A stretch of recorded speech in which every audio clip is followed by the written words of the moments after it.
মই কোন ডক্টৰক দেখাইছোঁ, মোৰ কিমান মান্থ চলি আছে, আৰু লগতে বহুতে এইটো কৈছে যে আমাৰ বেবী হোৱা নাই বা আপুনি দোৱা কৰিব।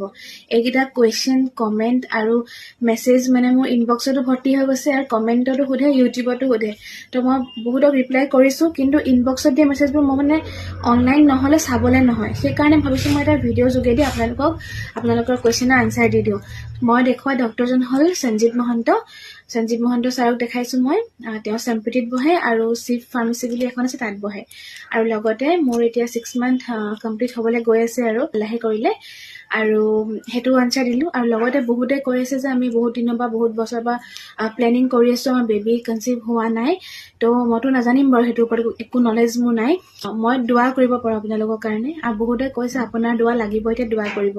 তো মোক মেছেজ কৰা বা কমেণ্ট কৰা মই সকলোৰে কাৰণে দোৱা কৰিছোঁ দেই। মই মানে দোৱা কৰোঁতে ভাবোঁৱে যে মোক যোনে যোনে কৈছে তেওঁলোকক অলাদ দিয়ক বুলি, তো সেইটো মই দোৱা কৰোঁ। তাকে আপোনালোকক ক'লোঁ। আশা কৰোঁ আপোনালোকে কুৱেশ্যন আনচাৰ পালে মোৰ পৰা।